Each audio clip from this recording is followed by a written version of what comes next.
welcome to today's video. Today I am sharing my 5th grade homeschool curriculum picks for the upcoming 2023-2024 school year. This is crazy. We're talking about 5th grade. This will be my oldest daughter's last year in elementary school.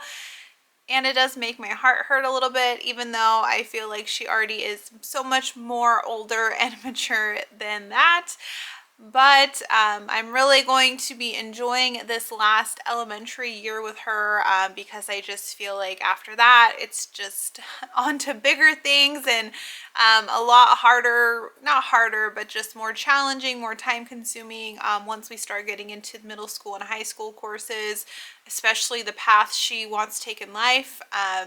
We know, she is going to require certain courses for college and that, so last year in elementary school. If you're new here, I also have a child going into the 3rd grade and a child doing pre-K, and so I already shared my 3rd grade curriculum pick video. I'll link it down below if you guys are interested. That you will see some similar things in both of these curriculum pick videos. That's because this school year we really enjoyed, and both my daughters enjoyed doing a lot of their curriculum together, and it's just, we've gotten to such a great flow that I'm like, I'm not changing this. Like, we found what works together, what works independently, and so we're sticking with a lot of the same things. I'm going to start going through my language arts curriculum picks. I am making like separate individual videos on all of the subjects and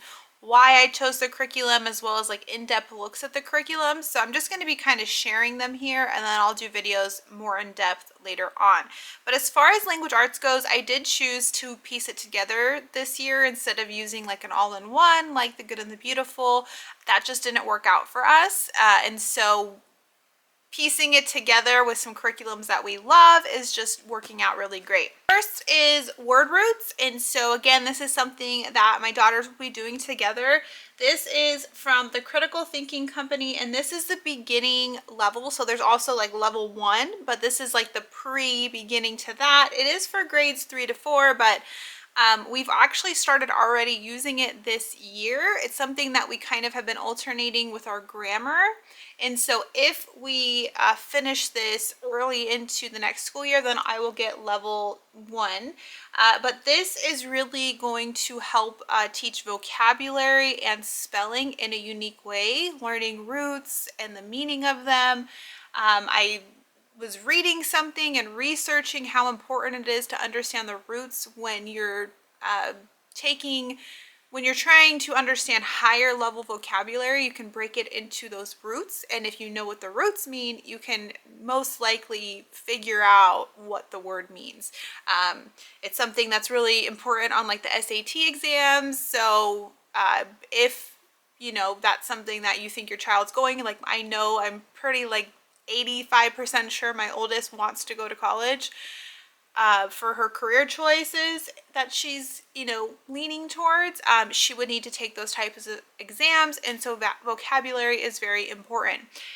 So this is a very unique and different concept, but we've been having a really great time using it. We also have been using from Guest Hollow Beowulf Grammar. We've loved it. Like I said, we're kind of switching on and off with this and the word roots. We did the first like semester, which I think is like 10 weeks, and so there's 3 more, so there's 30 more weeks. So this will just be broken up over the next homeschool year. For handwriting, I'm still not 100% sure that this is what we're using. We've previously been using the Good and the Beautiful's handwriting, and it's just like such a slow pace, especially because I have been using Handwriting Without Tears for my younger daughter. And so I found this. It's from His Story Handwriting. They have different kind of options. They have like learn handwriting or learn history through handwriting. This is really now just practice. Like, she knows how to write in cursive. It's just like perfecting it and keeping up at it. So this one is specific to learning scripture, and so she'll basically be rewriting scripture in cursive is literally what it is. There is some review of letters in the beginning of the book, but then it jumps into pretty quickly full on verses and things like that, and smaller font. So I think she's ready for it. I showed it to her and she really liked it. She's taking a prayer class in her co-op right now, and she really likes it, and she's really interested in learning more of the, you know, the Bible. And so I thought that this kind of can be those two things for her. So like I said, I'm pretty, I mean, I bought it, it's here, so we're gonna try it.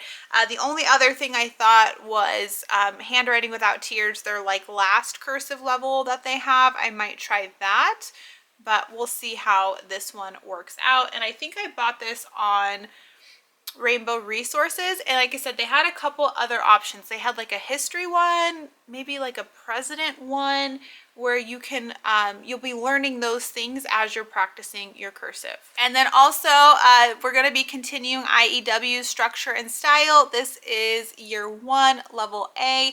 This was something that we tried at the beginning, this actual, not school year, but this year, like back in January we did the trial, and it was specifically for my 4th grader, knowing going into 5th grade, and loves it. It's working amazing. She's doing really great with it. Her younger sister is doing it with her, and so we do take it a little bit slower. We don't finish the recommended week in 1 week. We normally take 2 to 3 weeks to do it, and that's just so that her younger sister can catch up. But this is an absolutely great program. So we've already done the first 3 units, and there's 7 units total. So we have 4 more units to complete over the upcoming school year, and then after that we'll move on to the next level. For math, we are continuing to use Saxon, and so she is doing Saxon 5.4 this year, and so we will be moving into Saxon 6.5. Saxon has been just wonderful for us. Once we decided to make that change, it's just worked great. And then we do use Nicole the Math Lady. So Nicole the Math Lady teaches the actual math lesson, and then there's also like an online grading. So they watch their lesson with Nicole, they use their workbooks, do the activities, do the work, and then they enter their answers in the grading system, and it tells them right away if it's right or wrong, and then that's when I can help if needed. But I love this program. This is something I honestly see us using long term throughout, you know, the middle school and high school years. It's just a great process. I like the method that they use, and yeah. So Saxon Math. We also, and I don't have anything physical to show for it, but as far as electives, my kids go to co-op twice a week throughout the school year, and so a lot of electives have been done in those classes, as well as PE. So I've really taken them out of our homeschool. So the only elective that my kids still do at home is foreign language, and my older daughter is doing American Sign Language. She's using the ASL course from Mr.D. I've done a whole video on it, so I'll link it down below. And so the course she's taking is a middle school course, even up to high school. So we're going slow with it, because if she wants to use that eventually for a high school credit, I'm going to have her redo the courses anyways in her middle school year. So she's taking her time with it. So she started it this year, and that's something she will continue into next year. Last in this haul, but not least, is our science pick, which is Apologia's Earth Science. And then I got their like older level notebook. So Apologia goes for grades 1st through 6th, and so my daughters will actually be using this together, but my younger daughter has the junior notebook. But I'm really excited for this. So this is our first year using Apologia. It looks like it's going to be a great fit. I bought the add-on like lab kit, so we have everything we need so we can do all the fun labs. I also bought the audio of the textbook, and then each of my daughters has their own textbook, so it's going to be pretty independent, but very hands-on. So I'm really excited for that, and I'm excited that, you know, we can continue doing science this year together and next year together until she starts getting into those higher middle school courses. So those are like the actual curriculum that I have physically specifically for her. If you've been around my channel, you know that I do tons of different unit studies all the time, and that's not changing. We still plan on using tons of unit studies. We do ones from Gather Round, from Moving Beyond the Page, from Barefoot Within the Trees, Campfire. I mean, I just have tons, and I have them, but I also have given us, you know, the opportunity that if new things come out, we'll have room to use those. So I will be sharing more on that as the homeschool year comes on. Now, I have not shared yet what history we're using, and I forgot to mention that in my second graders video. We are doing history, and I'll be making our own video on that coming up soon. But if you have any questions about anything I showed today, leave those down below in the comments. Thanks so much for watching, guys. Have a great day. Bye.